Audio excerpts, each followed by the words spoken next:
প্রথম যে আয়াতটি পড়লাম, এই আয়াতে আল্লাহ তাআলা বলছেন যে তোমরা নিরাশ হইও না। নিরাশ যারা বান্দারা হয়ে যাচ্ছে, গুনাহ করে নিরাশ হয়ে যাচ্ছে, সঠিক পথ না পেয়ে নিরাশ হয়ে যাচ্ছে, কেউ সম্পদ না পেয়ে নিরাশ হয়ে যাচ্ছে। তো এখানে বিশেষত গুনাহের কারণে যারা নিরাশ হয়ে যাচ্ছে তাদেরকে উদ্দেশ্য করে বলা হয়েছে যে নিরাশ যেন না হয়ে যায়, আল্লাহ তাআলার কাছে যেন ফিরে আসে সে, তাহলে আল্লাহ তাআলা ক্ষমা করবেন। তো পরবর্তী আল্লাহ আবার বলছেন যে তওবার মতো তওবা যদি করো তোমাদেরকে আমি জান্নাত দান করব। জান্নাতের বিস্তারিত বর্ণনা তিনি পরে দিয়েছেন।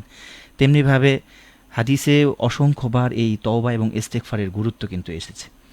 আর সংক্ষেপে যদি আমরা তওবা এবং ইস্তেগফারের মর্মটা অনেকেই জানি না আমরা।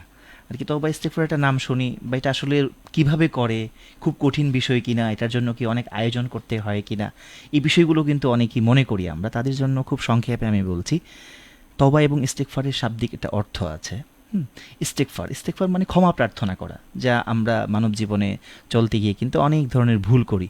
প্রত্যেকটা কাজই আমরা স্বয়ংসম্পূর্ণভাবে করতে পারি না, আমাদের একটা ত্রুটি থেকে যায়। তো এই ত্রুটি থেকে বাঁচার জন্য সবসময় এই মনোভাব পোষণ করা এবং সাথে সাথে আল্লাহ তাআলার কাছে ইস্তেগফার চাওয়া, হে আল্লাহ আমাকে মাফ করে দিন। এটাই হলো ইস্তেগফারের আসল মর্ম এবং অর্থ। আর তওবার অর্থ ফিরে যাওয়া, ফিরে আসা, ফিরে যাওয়া। আর তাওবাতু ইলাল্লাহ, দেখবো আমরা তওবার সাথে যেটা আছে তুবু ইলাল্লাহ, যে আল্লাহর কাছে ফিরে যাও। তো এই ফেরাটা যেটা, এটা শাব্দিকভাবে অর্থ করলে বোঝা যায় না অনেক সময় তওবাটা।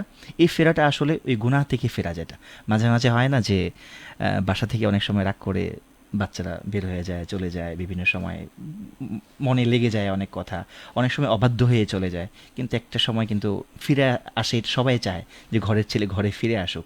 তো এই ফিরে আসাটা কিন্তু অনেক সুন্দর। মানে এই ছেলেটা আগে যা করেছে সেই বিষয়ে লজ্জিত, এবং একই সাথে সে বাবা মাকে আবার ফিরে পেল, একটা আনন্দ। তো সব কিছু মিলিয়ে আবার সে নতুন একটি জীবনযাপন করছে। তওবা জিনিসটা কিন্তু এরকম ফিরে আসা, যে আমি অনেক গুনাহ করেছি অথবা একটি গুনাহ করেছি, কিংবা যে কোনো গুনাহের কারণে আমি লজ্জিত অনেক।